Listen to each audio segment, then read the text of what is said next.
Okay, I think we're going to get started.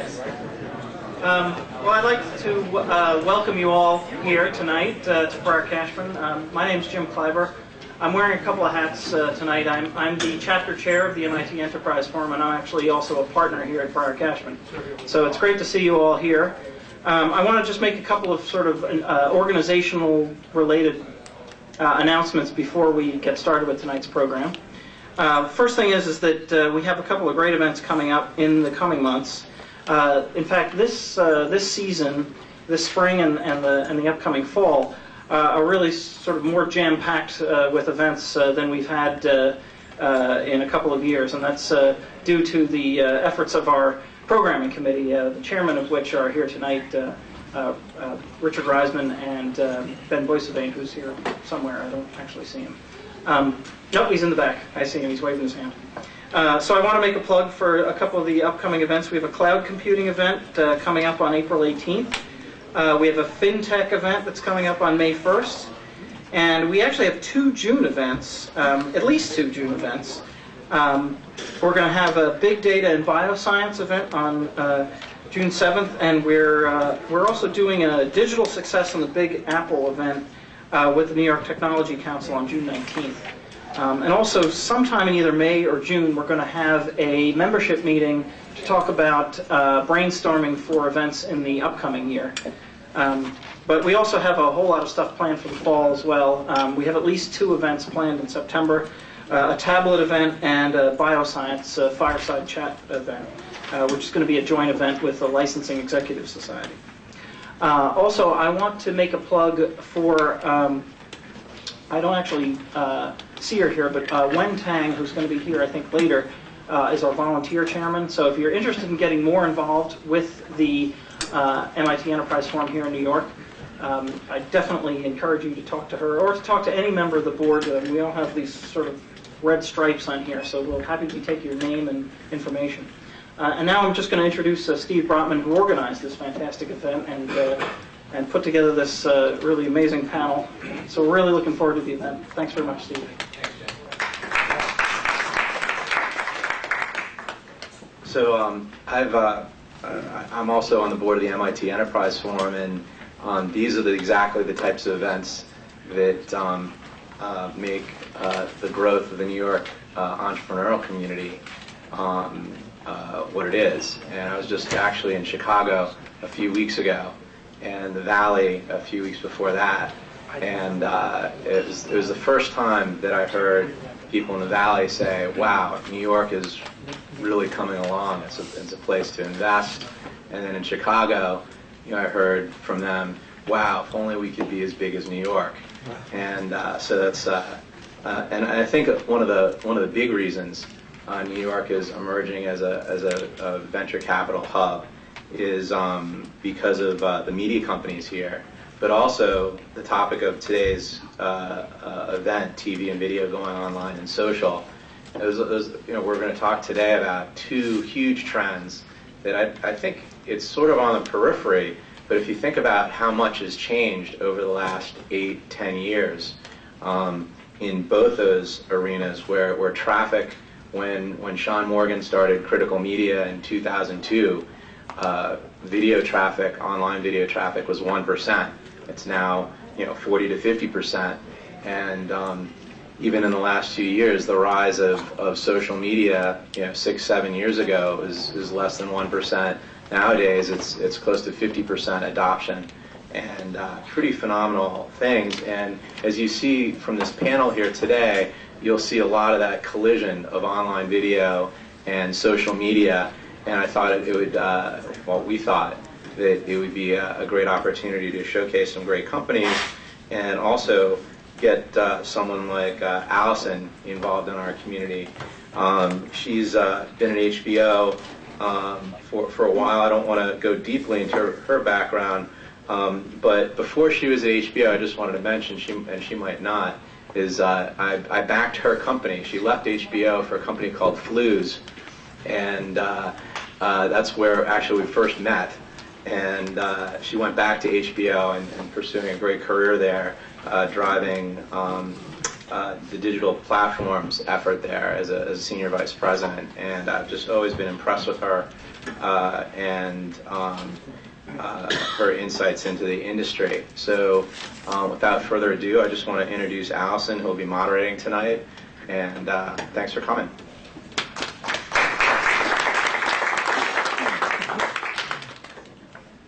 Hi, thanks. I'm really excited to be here today with this esteemed panel of folks. We have a really good conversation, I think, up ahead, talking about really the intersection of content and social media. At HBO, we are kind of pushing through this in a big way with our launch of HBO Go, which really launched in formal last year in May, and then we just launched on the Xbox yesterday, Samsung TV, Roku devices, and then have a slew of kind of new devices on our roadmap. And the question that always comes up from the investor community, from consumers, from partners, et cetera, is like, what are you going to do around HBO Go in terms of social? And when you think about social, and you think about viewing habits, and you think about what's on HBO, the product, you think about the kinds of content that's there. There's amazing stuff, documentaries, Game of Thrones, True Blood. There's also other things that people may not want their neighbors knowing that they're watching. Fill in the blank yourself. So when we think about the intersection of data and privacy and consumer data, and then an authenticated product like HBO Go, where the data is owned by the affiliates, and we are providing an experience, an immersive experience, it starts to become this idea of convergence is pretty heavy, not only from an operational perspective, but from a philosophical perspective, and also from a user perspective. When we start to think about social, how do we make sure that experience doesn't get gummed up and it's just a social experience, and then you lose the kind of value of the viewing experience? And where do those two sort of behaviors intersect? And so I think we've got a really great panel today to kind of help suss through some of those questions in addition to some other ones. So I'm going to let everybody kind of introduce themselves, and we'll have a brief introduction, and then we'll start some kind of just some presentations, short but very riveting presentations around their businesses, and then we'll have some conversation afterwards. So Robert, you want to kick it off? And we have no mic for the table, so either. Okay. I've never been introduced as Rosie the Riveter before, but I'll do my best to be riveting here. Thank you all for coming. This is a great joy for me, first of all, to be in the world's greatest city.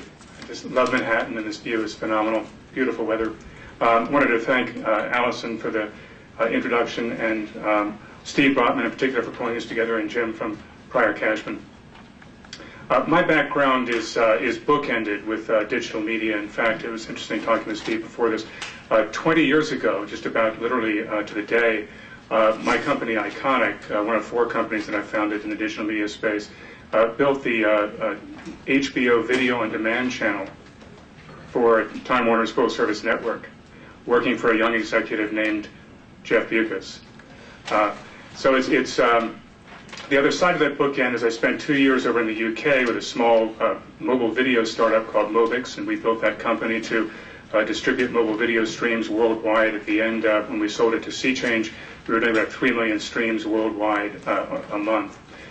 So both of those experiences led me to start paying attention to what we're now calling the direct-to-consumer television space.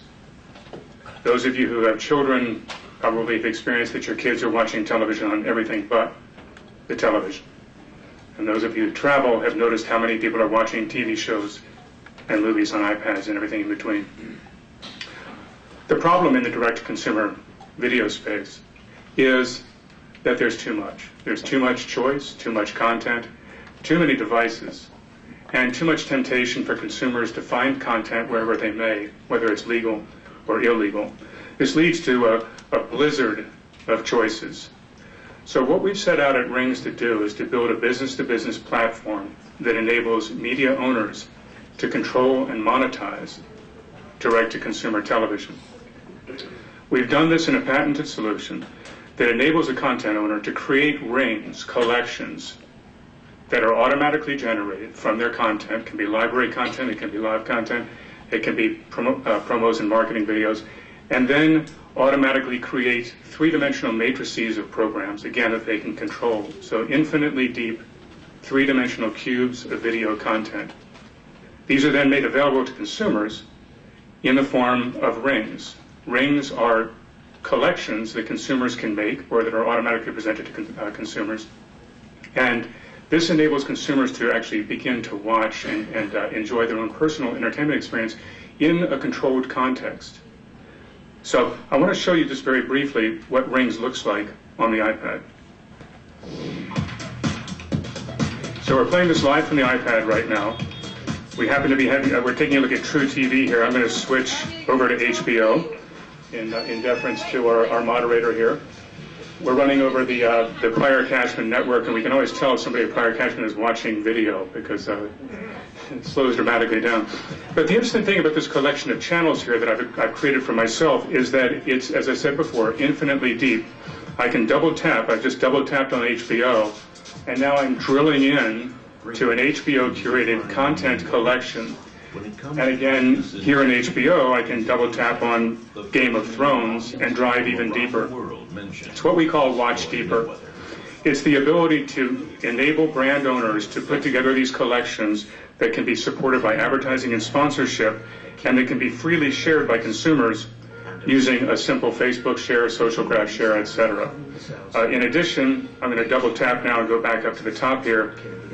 I can also drive into my friends' Rings. Alison and I were talking a bit about the social and legal implications of this before, and now I'm actually seeing rings of videos that my Facebook friends are sharing, so I can see their rings. There's a couple of interesting statistics. After the presentation, what I'd like to do is share with you some of the information we got from some consumer testing that we did with CBS Television and Television City back in December and January with 130 digital television households. But just to wrap up very quickly on the product, what we've built is a 4-screen platform. It's very simple interface, universal in nature, with a social model. We enable content owners, as I said, to create white label products. So we license our intellectual property, license the apps to the content owner. The content owner can then get to market very quickly, very inexpensively with a beautiful product with a very deep interface. And then they can also provide branded rings into the Rings TV consumer app. This is important because, as consumer testing shows, consumers want more than just one content owner's content. They want to mix and match content. And there are beautiful, beautiful apps out there, HBO Go being my favorite, that are extraordinary. But I'm serious, they're extraordinary. But the consumer testing that we did in Television City was actually very clear. Consumers were actually offered some other products by other networks that were very deep products by other networks. And they said over and over again, we want everything. We want to watch. I want to watch everything. I want to be able to put together anything that I want to watch. So that's what we've built here is a consumer front end that allows consumers to mix, match, and share, and then brand owners to control the way that their content's experienced by the consumer.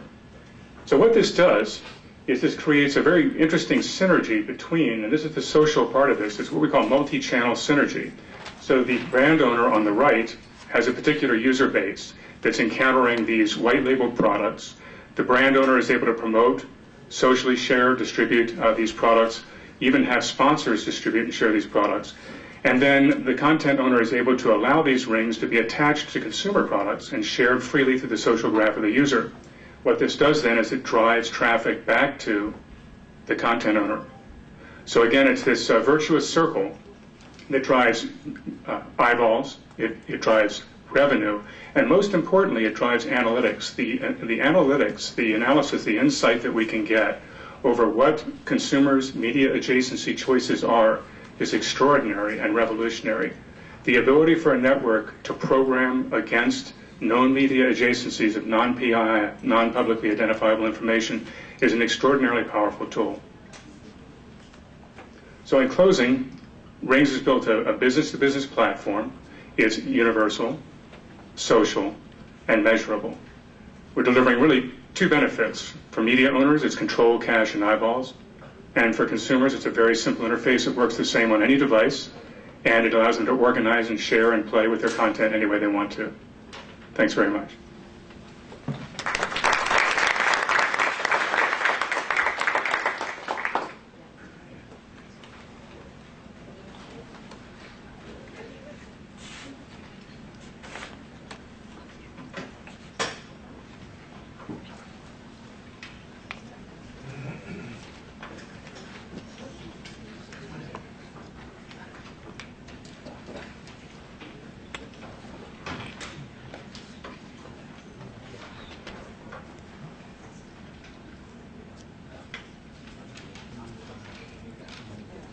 Hi everyone, my name is Adi.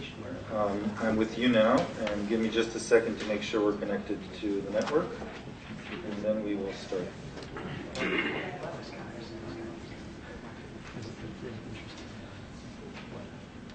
Great.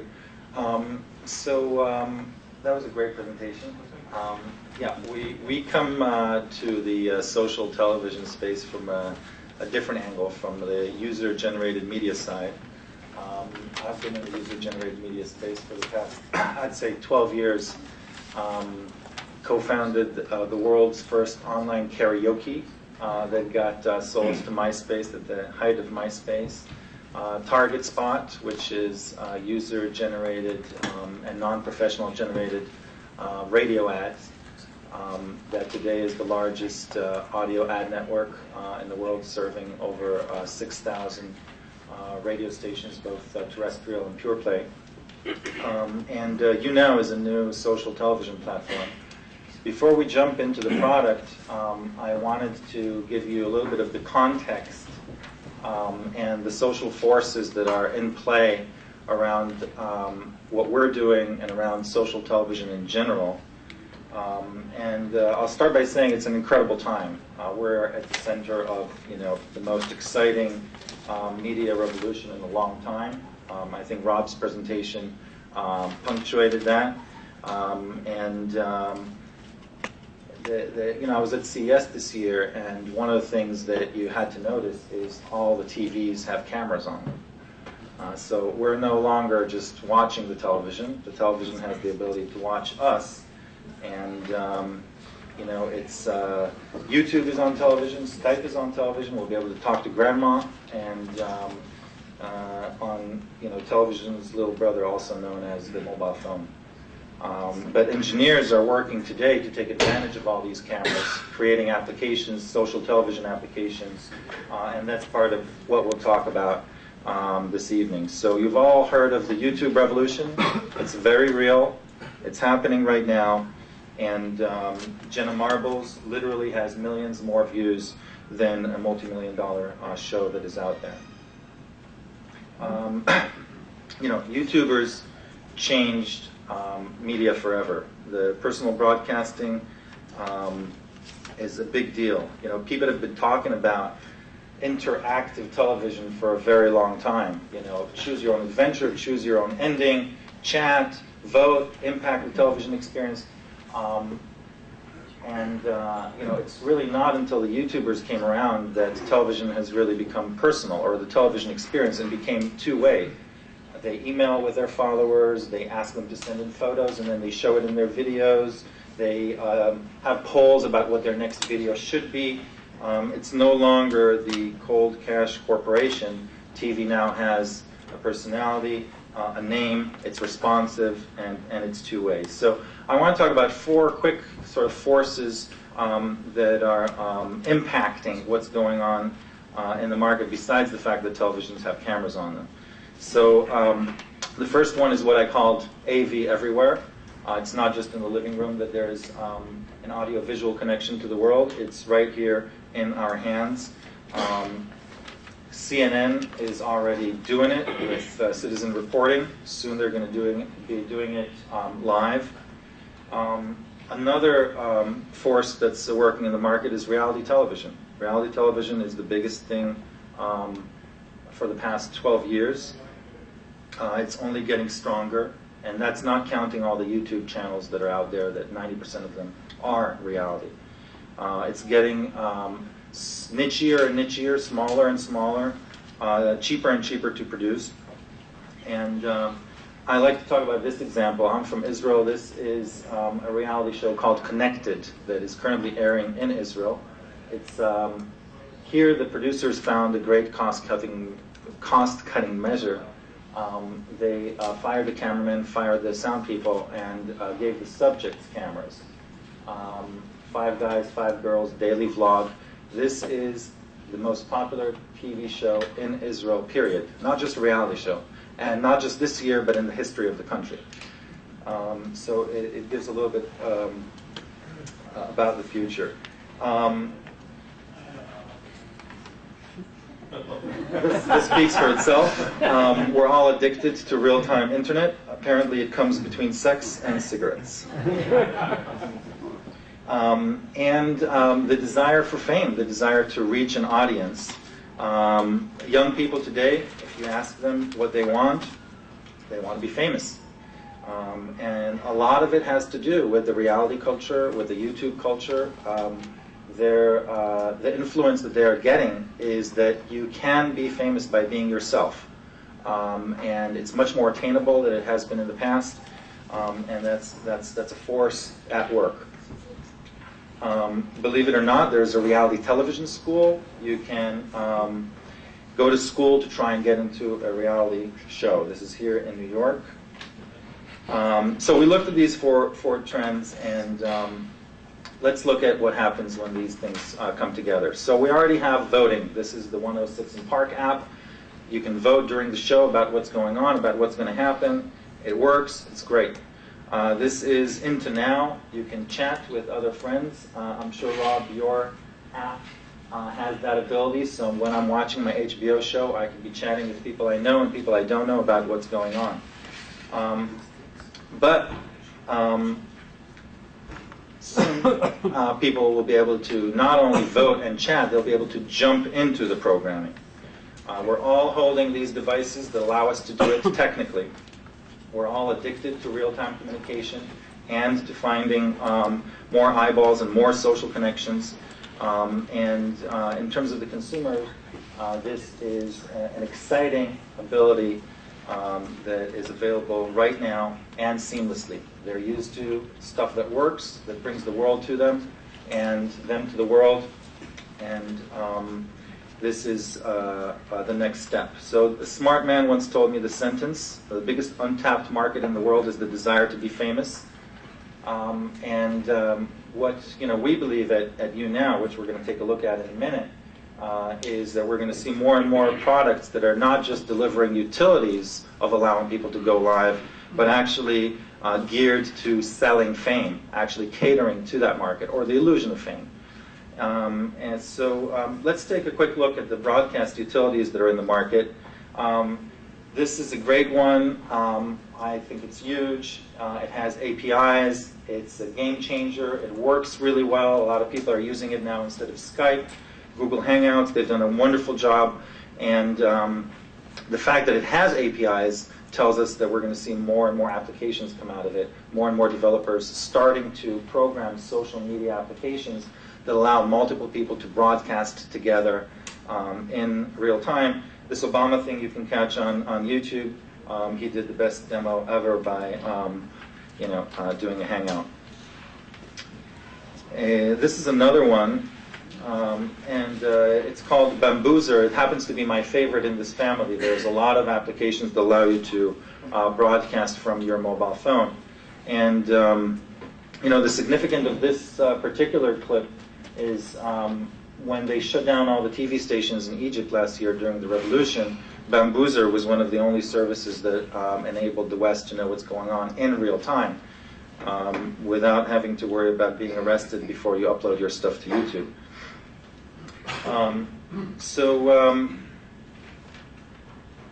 The category that we're in and that we like to think that we invented is what I called broadcast-based games. In order to reach the wider consumer audience, it's not enough to deliver a utility, but to gamify the experience, lower the barrier of entry in order to make it as easy as a game, checking in, becoming the mayor, etc. Before YouNow, I'll show you this one, Airtime. It's Sean Parker's and Sean Fanning's new venture, coming out in a couple of weeks or months. Basically a chat roulette-like with very good reputation guarding, putting together users based on demographic and geographic and interests into channels to broadcast together. So let's take a quick look at YouNow, at the product. And I think we're having an internet connection issue. And we are having an internet connection issue. If you are using the internet, please Stop. Smoke a cigarette or have sex or something.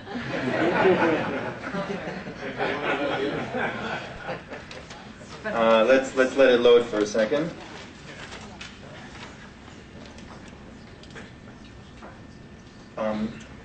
Okay, here we go. So this is not going to work very well, so I'm not going to even attempt to try just because the internet is dying. But basically, Joshua from Texas is live right now. If the audience likes him, they give him the green thumbs up, he stays on air. If the audience doesn't like him, they give him the red thumbs down, and he's voted off the air. As soon as he's voted, the next person waiting live in the queue goes live. There are multiple channels, music channels, hip-hop channels, talk channels, religious channels, political channels, etc. And just like any other social game, there's coins and points, and people can see how well they've done on each broadcast. They get stats, who voted for them, who voted against them. Again, we're slow on the connection, so I'm not going to do much more on this demo, but you get the idea. I'm going to just talk for one more minute about gamifying.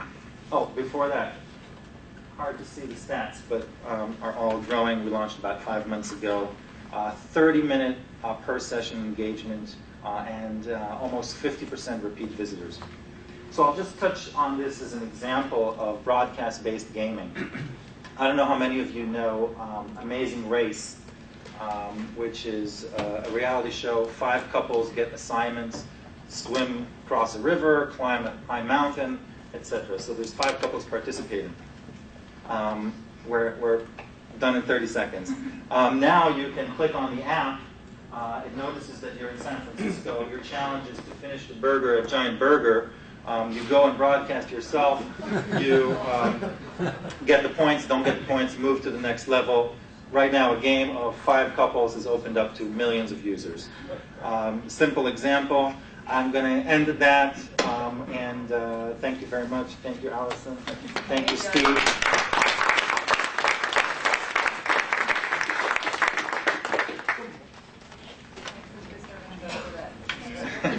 In the Korean space. Thank you. I'm Kimber Myers. I am the Director of Partnerships at GetGlue. We do social TV, which if you're not familiar with this space, it's people interacting around the TV shows that they love, not only with other people that they know, but as well as with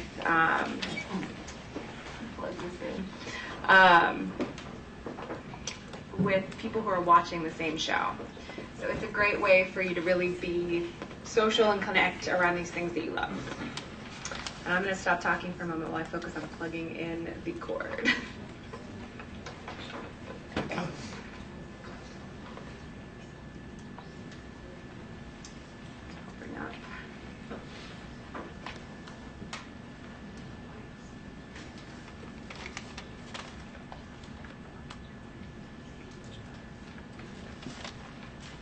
There we go. So we're a social network for entertainment with over 2 million users.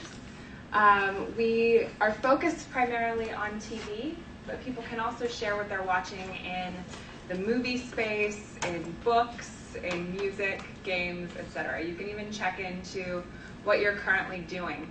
So every morning there's a big spike in check-ins to coffee. Appropriately every night there's a kind of similar spike in check-ins to sleep. People are checking into everything that they're doing, which is really exciting for us. So you can check in using either our website or more popularly one of our apps, which are all free. You can connect around that. Again, you can discuss what you're into with friends and other fans who are doing the same thing that you're doing at that moment. So for example, on Sunday with Mad Men, it was a big moment for us, a big moment for social TV People were excited for the show to come back after 17 months and really wanted to talk about it. Some people wanted to talk about it beforehand. I'm one of those people who, with something like Mad Men or a lot of HBO's programming, I don't want to be interrupted during the show, but people are connecting during the show, and people are also connecting after and saying, can you believe what just happened? I can't wait for next week's episode. What are we going to see? Here's what I think. So it really allows people to connect with entertainment in a whole new way. You no longer have to wait for the next morning to talk around the water cooler about the show. You can connect immediately. Even if you're watching a show at home alone on your couch, you can be watching with tens of thousands of other people via GetGlue. Or in the case of a big event like the Oscars, we had 170,000 check-ins this year. So it's definitely a great place to really further enjoy what you're doing. You can express yourself by building up your entertainment taste profile. With every show that you watch, every movie that you consume, you can also rate it from a simple like or dislike to favorites. And those likes translate into discovering new favorites. We curate personal lists for you every week that are aggregated based on all of your previous likes and dislikes. So, for example, The Hunger Games was recommended to me last week because I had read the books and because I had liked the movie Battle Royale and I'd liked the movie Running Man. So we're really able to aggregate all of this past activity, not only in movies or in TV, but also across other entertainment to really create personalized recommendations for you. You're also discovering things based on what other people in your social circle are watching. The Hollywood Reporter just published a study saying that 30% of people have been convinced to watch a show because their friends have shared that they're watching it on social TV. So for a consumer, it's a great way to discover new things. For a company like HBO, like ABC, Fox, USA, all of the other networks we're working with, which are almost all of the networks, it's a great way to really expose a new audience to your show. You can also unlock rewards, and these are as simple as, if you can see my laptop, stickers, both digital stickers that appear on your profile and that you can share to Twitter and Facebook, as well as physical stickers that we actually will ship you in the mail. You can also earn discounts for products from your favorite shows to sweepstakes entries. Last year we gave away props from Fringe, which caused the show to see a 400% increase in check-ins. So we're really working to drive activity around people who love the shows. Interesting TV conversations are key for us. We're seeing tons of activity. If you're familiar with Trender, which measures TV activity on the left, they're saying that we can have from anywhere from 30% to 150% of the activity that Twitter has for shows. So I know people kind of rely on Twitter as a great gauge for TV and what's hot, but we're doing that even more. Even though we're only 2 million people compared to Twitter's 100 million, it's far more focused, and so we can really drive great conversations. It's a focused experience. Users only see comments from people watching the same show. So if it's this Sunday night at 9 o'clock, and I was really trying to decide whether I was going to watch Mad Men or The Good Wife or Celebrity Apprentice or one of 85 things that are on at 10 o'clock, it will be,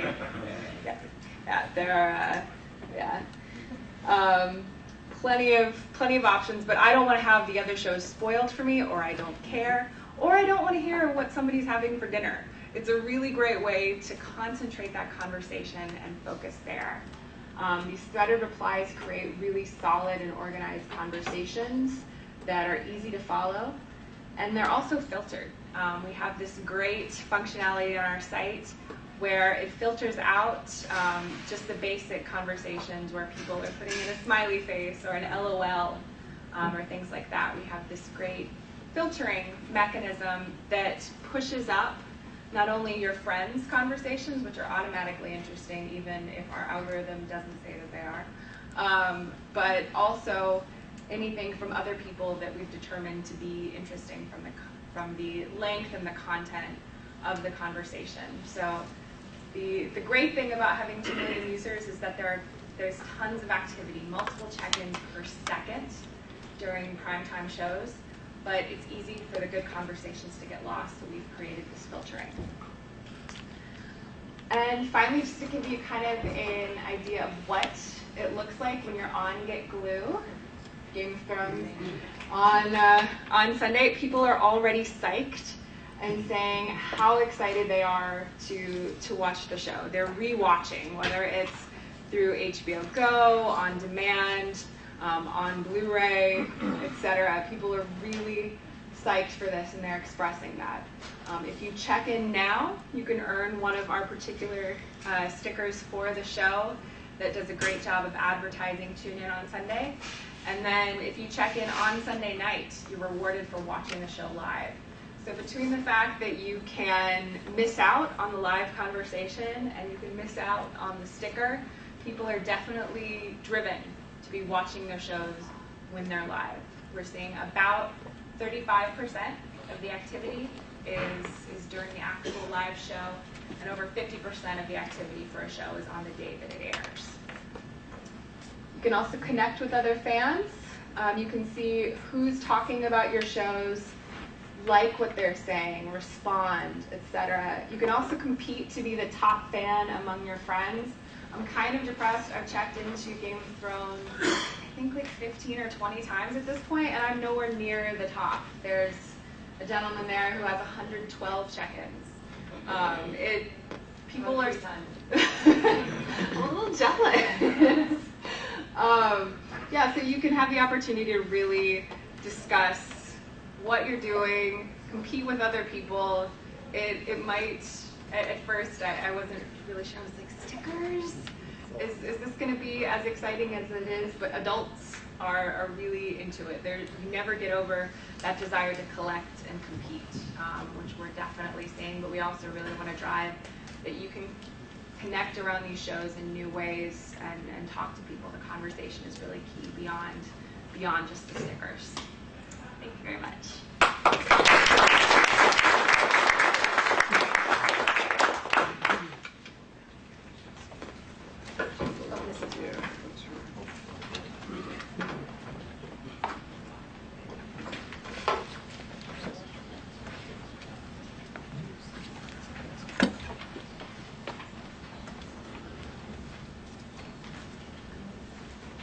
Hello everybody, how are you?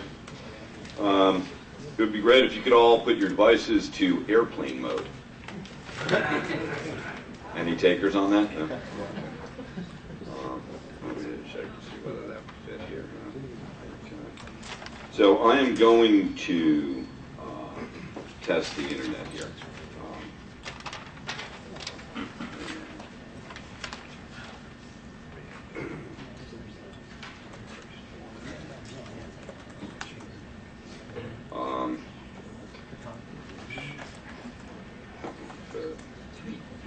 You know what? Can you slide down? Yeah. And I'll just stand and try to talk loud.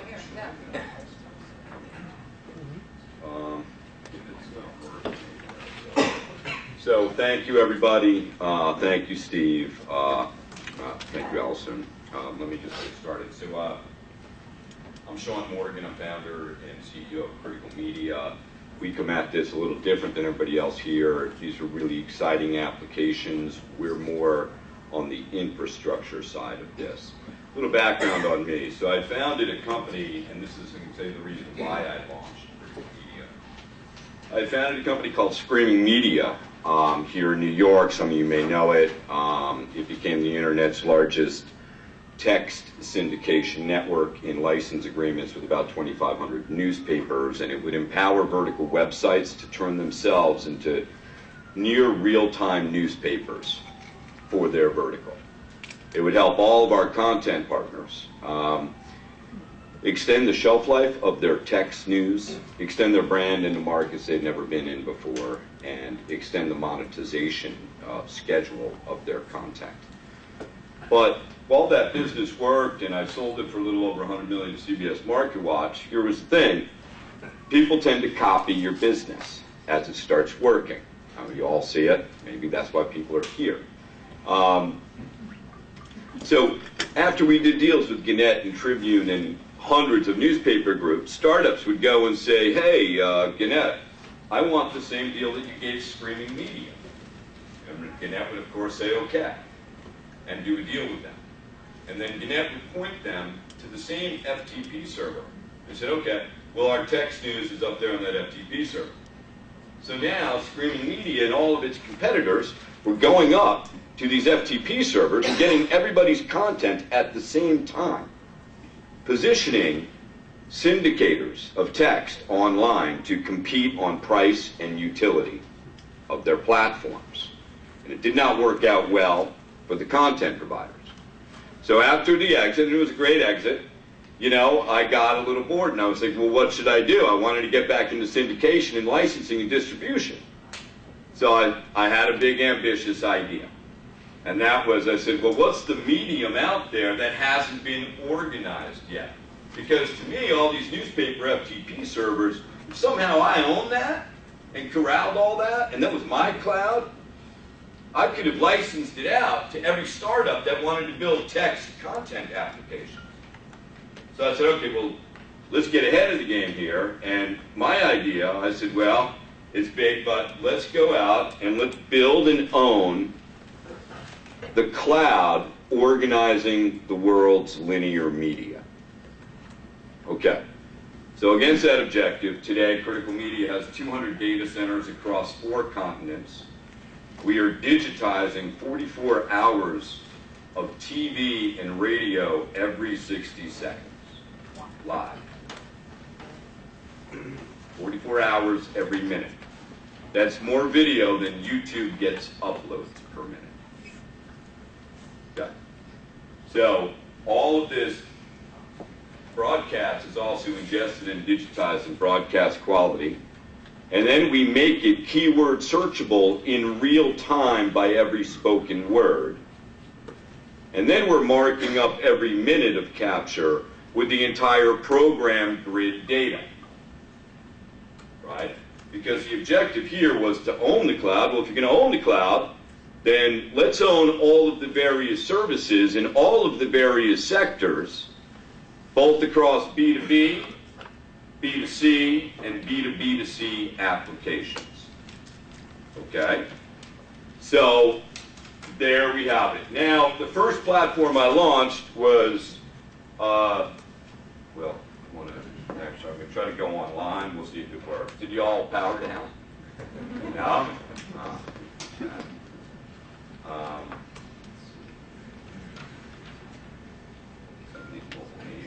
I'll get all that. Hurry. That's not mine. All right.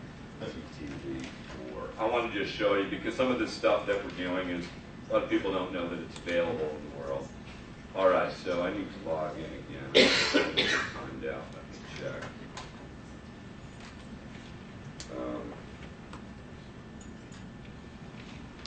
Oh, okay. I just did a search on the word "the." Because every broadcaster is saying the word "the" every minute, right? We just got 4.3 million hits. This is from 6:57. This is basically what just aired on TV in your living rooms a minute ago. All right. Let's see what the world of media is saying about Game of Thrones.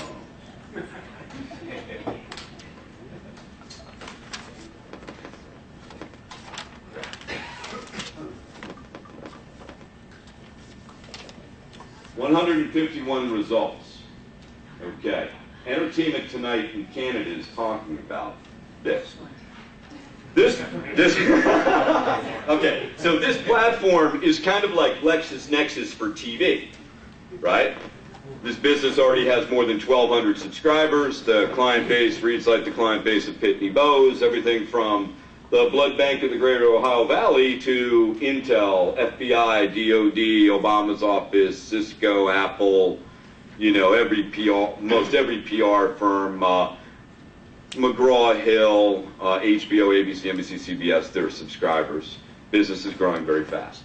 Okay, so this is just one gateway to this linear cloud.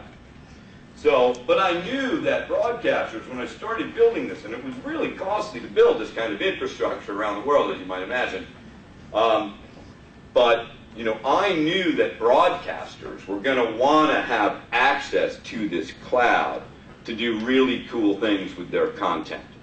So critical mention is our B2B play, right? Now our kind of B2B2C play is a platform called Syndicaster.tv. And I'm already logged in here. Okay, so what used to happen, now we launched this Syndicaster platform about, I don't know, 20 months ago, and already more than 500 media companies have signed multi-year agreements for licenses to Syndicaster. What do? Well, this is Lynn Broadcasting. They own these 29 TV stations. They used to have Avid machines or On Treek or any stream machines in their offices, and somebody had to sit there with a headphone in front of them and make clips of their content to get online, right? So this is the broadcasters from on-air to online platform, right? And it's pretty cool. So now they don't have to be at the office anymore. They can actually be on a Wi-Fi connection on the beach in Fiji at 5 o'clock Indianapolis time, log in. Right, so here we're going to log in. All right, and look at that. It will now present to them the entire program grid of what's going on their channel right now and what previously aired. Now let's say they did there was an Amber Alert and they had to break in on live media and they want to get it cut out in SMS. They can go right to their live schedule, break in on Inside Edition.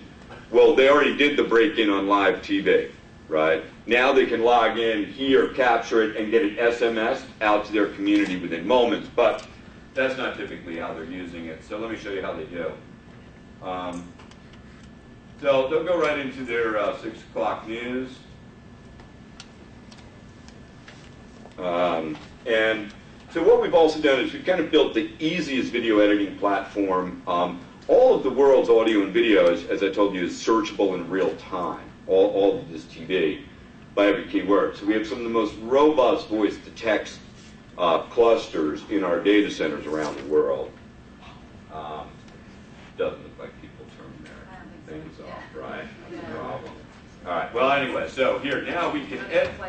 Yeah, we can edit video simply by clicking on words like that, right? Now I can test this.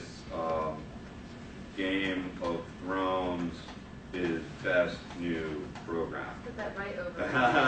Okay. So the video is starting to load a little bit, but you know you always want your video highly SEO'd, right? So we can copy this. That I should say. And then control.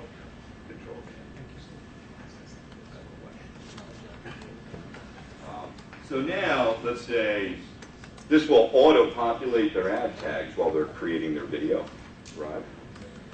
So we'll say this is this, we'll say this, entertainment. You know, now what they'll do is they'll click play.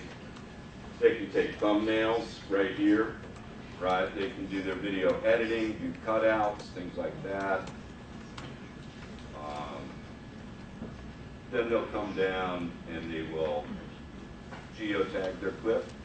This is really important, you know, as you bring this into to the consumer as well. You want to know, people want to know block by block what's happening.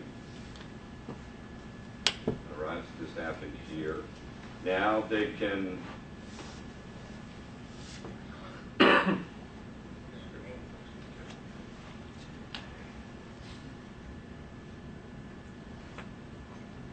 So now they can decide where to send this clip, right?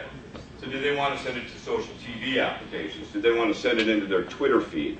Because now the broadcaster is in control of what they're actually allowing to come off the air and go online. All right, so I have a couple Or more like minutes. maybe one. Okay, one more minute. So right now there are over 100,000 assets being created on the Syndicaster platform every month, across newspapers and broadcasters as well. And newspapers, we believe, are America's next broadcaster. So now not only do these broadcasters license Syndicaster, but they're licensing our Syndicaster Live platform. And already 200 US broadcasters are using our live streaming. And we love the Roku stuff. You know, we think the OTT market is really, really exciting. You know, you can get Hulu Plus for your prime time, you get your HBO Go.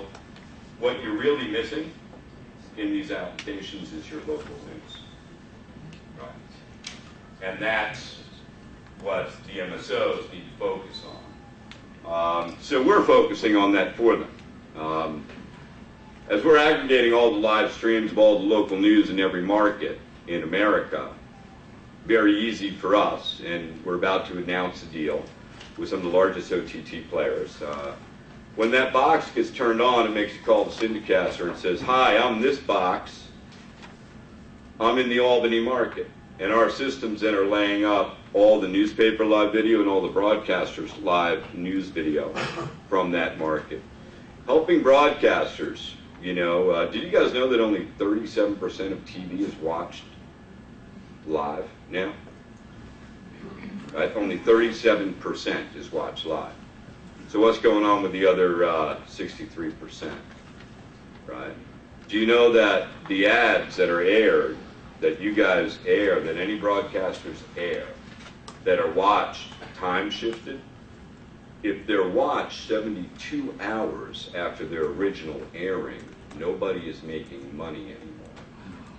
I think the biggest pot of gold is what's in storage in your DVR right now. So this rule of T plus 3, right? Original time plus 3 days. After that, nobody's making money. All of those ads that aired, the media buyers don't have to pay the networks for. So we're focusing on a lot of that. And right now, regarding social TV, we're bringing on many social TV startup companies. We're allowing them to put their tech in our data centers. Because part of what makes social TV tick, I think what's important, a lot of people are trying to create these second screen applications that are of relevance. And I guess we can talk about that in the panel. But to do that, you not only need to know what the program grid data is, like what program are all these people watching, but the live text feed of the actual conversation on the programming to derive good secondary and tertiary content to supplement it. All right, thank you.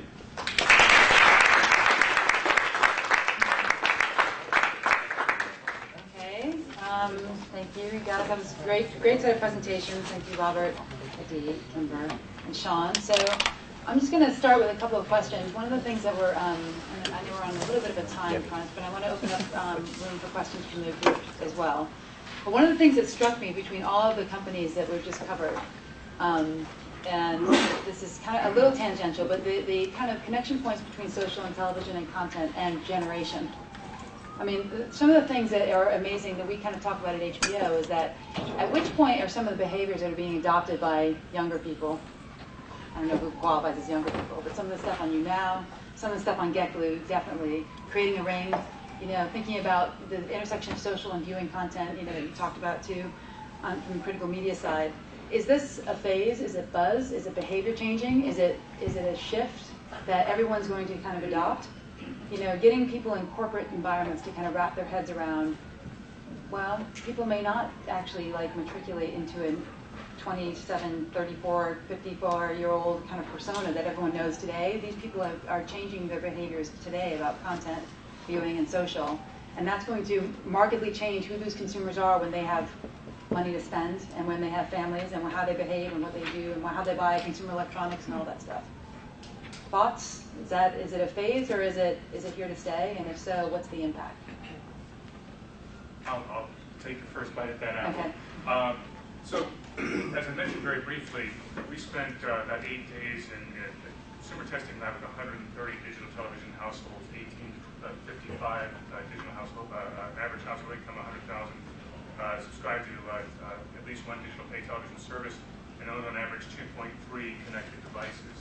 One of the things that we found resoundingly in trial after trial, test after test, consumer after test, after consumer was consumers have this unbridled appetite for control.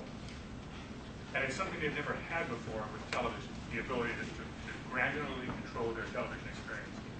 I think that if you look at what a human is and how deep it is, I love your list of the priorities. And I think control ranks up there among the highest of them, whether it's a parent wanting to control what their child organizes and watches, or whether it's a person who just wants to pick their favorites. The stats are the average U.S. consumer watches habitually 7 to 12 channels only. So the ability to control and make sure those 12 channels are what you want to watch, I think is really important. And once that Pandora's box has been opened, if you will, I don't think it'll close again. Right. People want control. Right. And now they've applied control that they see in everything else, small devices, any other kind of behaviors that they have, and they're applying it to content viewing. Do you agree? Yeah, and the layer of social on top of it is creating so many additional behaviors that none of us could have expected. Yeah. If you told me 3 years ago that my cousins would be walking around and checking into places, I would think you're crazy. Right. And that's a completely normal activity these days.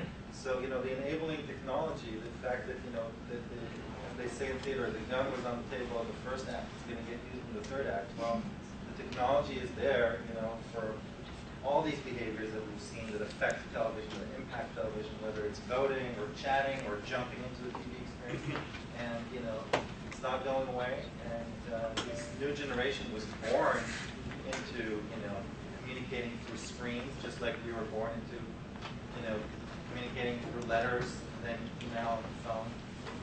And so this impact is going to change a lot. Do you think it's going to change kind of the ecosystem within which broadcast content, television content is sort of served? And right now we have consumer, we have distributor, you get a package, it's a predefined package of content, and this need for control, the need for customization, the need for social recommendation, which may or may not be that content that your friend recommends may not be applicable in your package that you have or the app that you have accessible.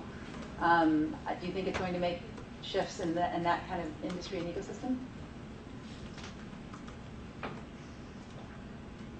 I can't even imagine where we're going to be in the next, even 2 to 5 years from where we were 2 to 5 years ago, how fast things are changing. I think the customization is a very good place to focus, especially with the kids that are a little bit younger than I am. And the gap there for me is astonishing. Yeah. My sister's 2 years younger than I am, and I feel ancient.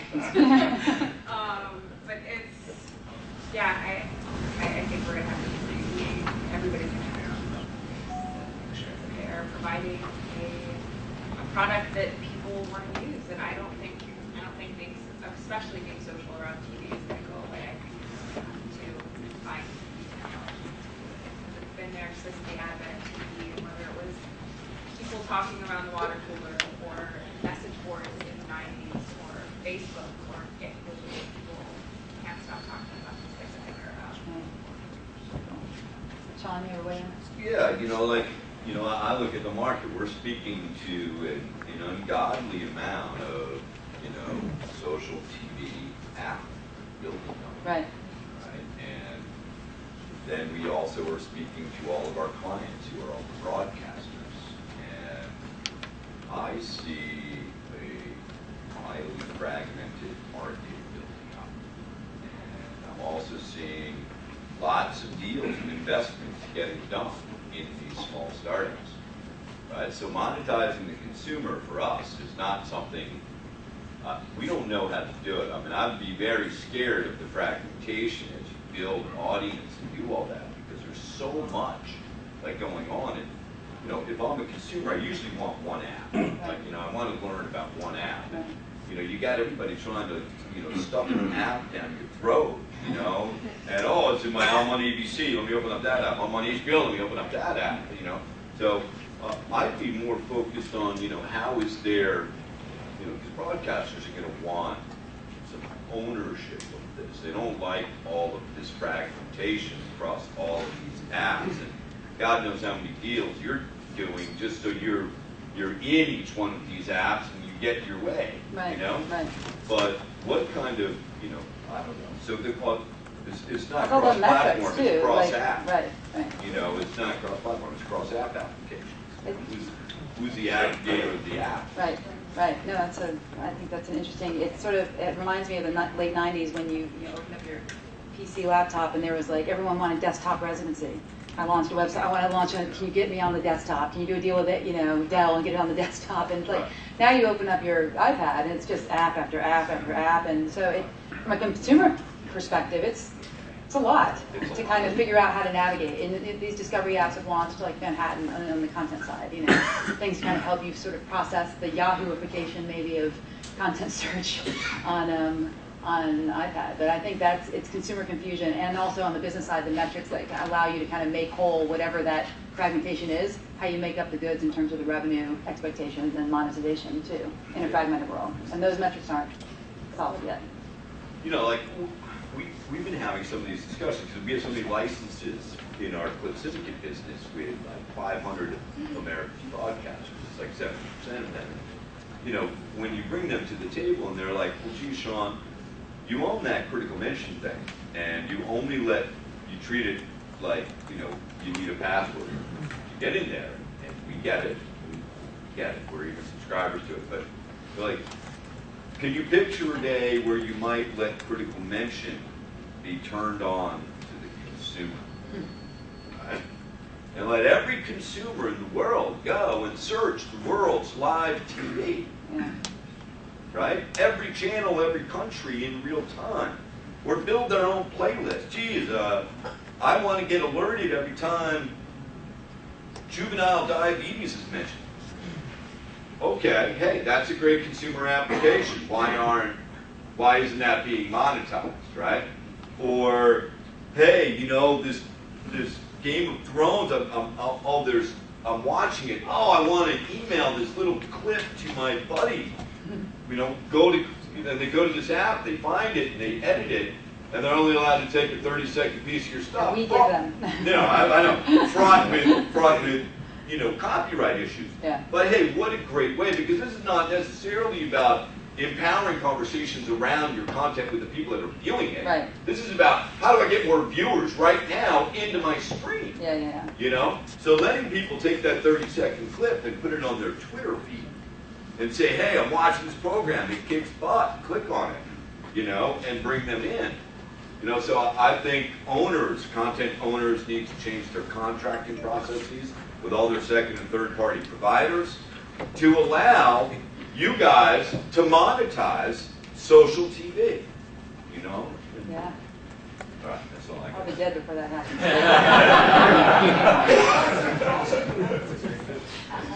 Do you want to cover? Just one point on that. We are, I think, probably one of our top requests from media brand owners is for deep linking. In other words, a link from within our app into their app and the return. And in fact, we built that. It's in what we call the Barker bar, which you tap on the screen, you'll see it. But it basically slides across and allows a broadcast. Sorry, keep going.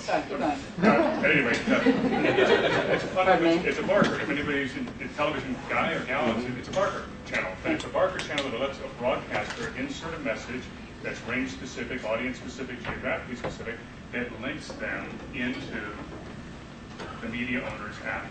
Right. Links them into the app to that exact page. Right. So that kind of synergy, that kind of social synergy. Right. Well, and discovery too, right? That allows for discovery too. I want to discover in an aggregate environment instead of like just the HBO or just this vertical. In terms of fragmentation, what's going to happen is what happened in the mobile business. Before Apple came out with the iPhone, there was a million standards, there was the Nokia and the Symbian and this and that, and there's going to be a winner here, or a few winners at least, that are going to close down. Yeah. And if I had to bet, it would be Apple with the new interactive television. It's those Coming, come out in right. the next year or so. But Yeah. you know, they've proven time and again that they can create a great consumer experience. Game changer. And then you know, the second guy is going to come and copy them. Yeah. We all used to fight, remember back in like right around 99 and 2000 to get on the mobile deck. Yeah, yeah, Right? yeah, I mean, yeah. and Yeah, that laptop and just mobile deck. went The lap kaput. deck, yeah. Crazy. Should we open up for the crew? Does anybody have any questions? Yes. I'm just fascinated by the amount of data that exabytes or whatever it is that you have out there stored. And my question is, how long do you archive it? And you actually become, you're probably bigger than library of Congress, video that you actually have in there. How do you monetize that?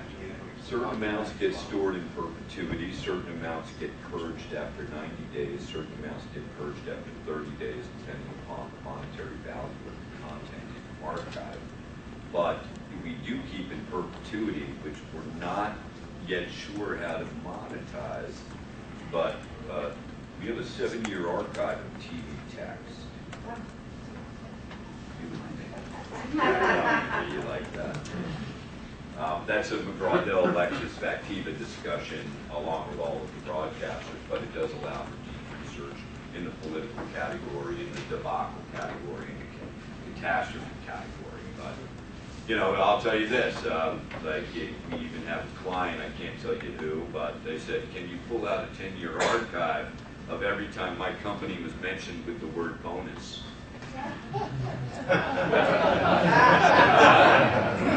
Yeah. Yes. Hi, my name is Robert Rosenblatt. I guess this wouldn't be directed to you so much on the critical media infrastructure. I work with a lot of content and production and iconic content. Rights holders who are seeking to maximize their value, repurpose their content, find a ways to repackage it, and yet the social media is becoming so content rich, but it's very fast. In the music field, much of the people that came from the music business, you know, we heard these terms like disposable music, because it was opposite the iconic music. Let's face it, that built up the rich value of publishing companies, and these are all the evergreen content. And yet we see the media, the technology, I'm trying to wrap it up, technology's speeding up to keep churning out very fast content, user-generated content. And I'm wondering where this sits in terms of the building of value in content, the problem of curating anything to even know what it is you're keeping up with the greatest app. And so I'm not sure if it's a question here, it's just to me it's very perplexing to try to figure out I think I growth, know. the fragmentation, The rapid fast, speed, and right. what is going to be Desi 20 years from now? Right. What is the content, the archive, the treasure that we're building now in terms of rich, resonant, compelling content? Right. So, you know, deep archives of highly branded content, it will always prevail. It's trusted sources. You need to figure out ways to, through metadata and deep retrieval, expose it into the threads of social media conversations and have it follow up. I mean, that's, to me, we don't focus on archive. We're really focused on this minute, you know. But, you know, we have a lot of, hundreds of senatorial and congressional offices that are in campaigns right now that are always looking to figure out locations where their opponent flip-flopped, right? Duh. So going to having to drill down to archives, you know, beyond our archive is, and have that visual expression. Or like when Gore said he was the godfather of the internet. I mean, if you read that, you might believe it. But if you saw him say it, and his face turning red, sweat rolling down his face, you knew that he was very uncomfortable saying it. You know, that's what the deep video archives are. That's great too. I think also to answer your question about things happening faster and faster, I think the definition of entertainment itself is changing. Like if you look at the applications from GetGlue or from Rob's company, part of the entertainment is the chatting, is the social, is seeing what your friend does in real time, etc. And that's a new way of thinking about the product. The product is not just the content; it's also the software around it that is being iterated all the time. And not just the video content to that point too. I mean, a lot of that conversation that happens around like highly produced HBO content, right, with multi-million-dollar productions that feed the same engine that has been feeding kind of the production of content for years, but it is amplified by all the sort of tools at your disposal in social, and it's a younger generation who is like, yeah, I'm going to do all that simultaneously. In addition to create their own content, like on YouNow, the guy eating the hamburger.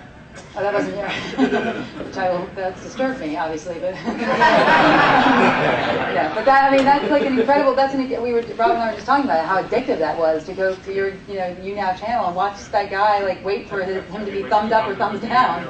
It's like, it's incredible. Right. People talking about talent all the time. It's like, are you finding talent? And yes, there is some talent, but it's almost like first and foremost, the game itself is entertainment. Right. And almost as a side benefit, good content and hopefully great content can rise. Right. You should get rights. You get everything that they make. Do We they have a perpetual right. You do. And then you get rights in case they get signed. Right. No. Next step. I think Rob has something to add to that last point.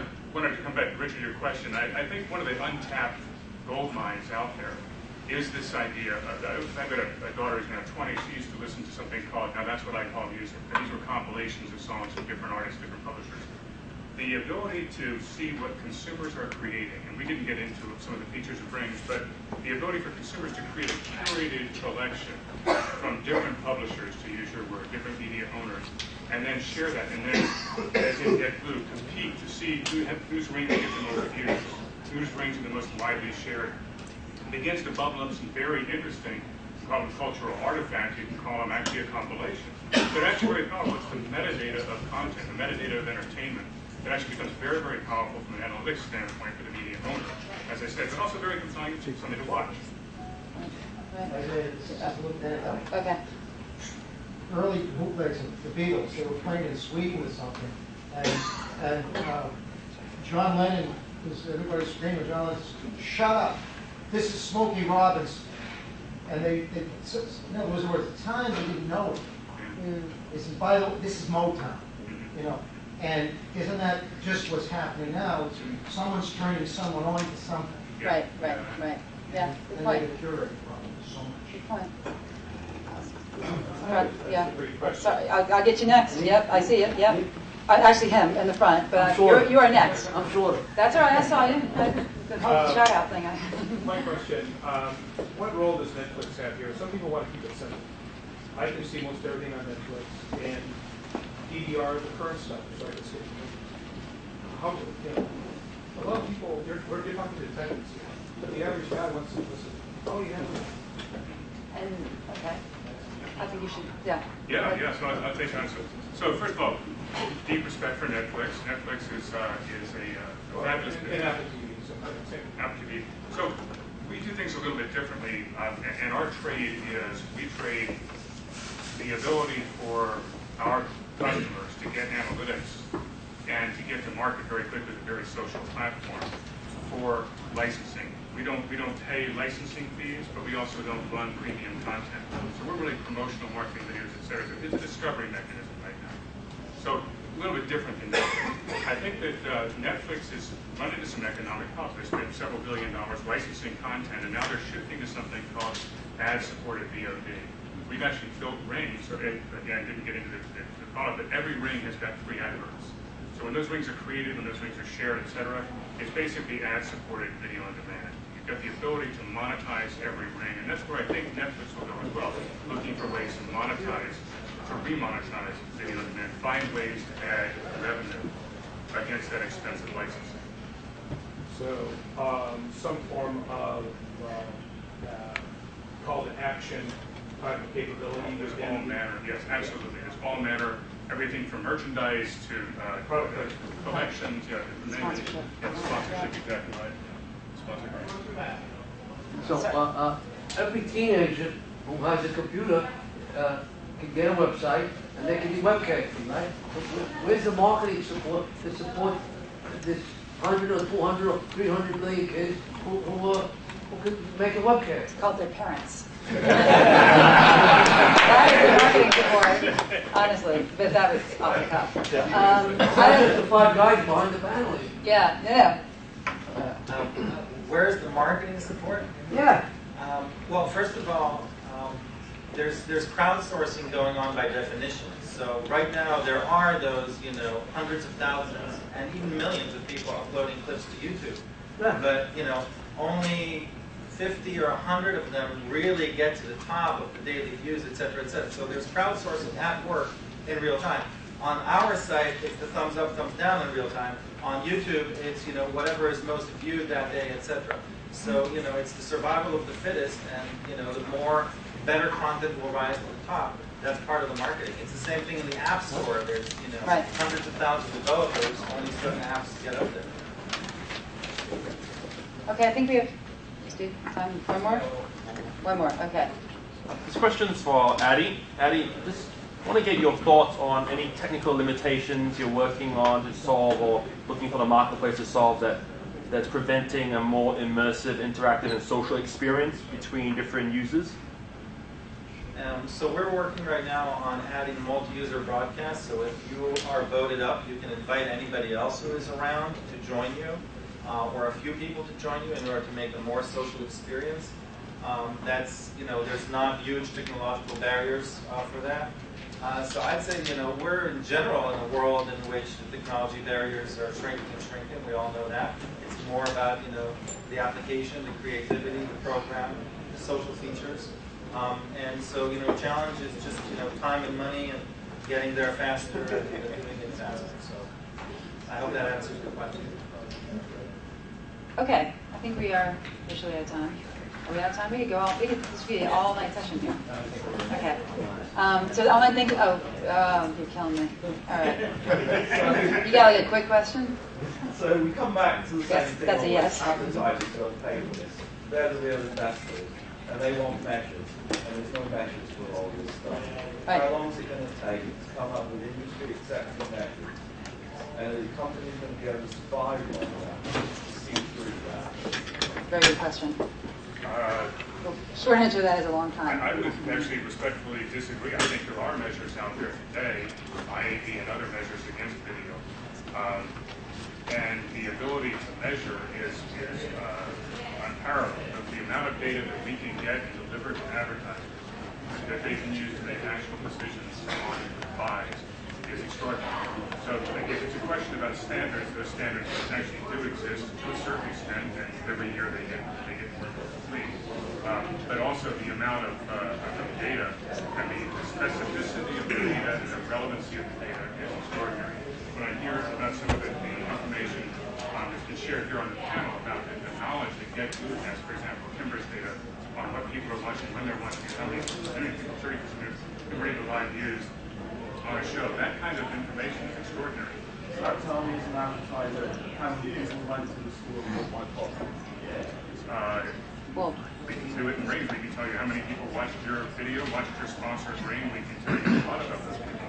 We can tell you the geographic location they were on, the platform they were on. We should talk about it. Right. And you will, and that's what I'm going to. Okay. On that note, I'd like to thank the panelists for their time and energy. It was a really great discussion. Robert, Kimber, Sean, and Adi. Round of applause.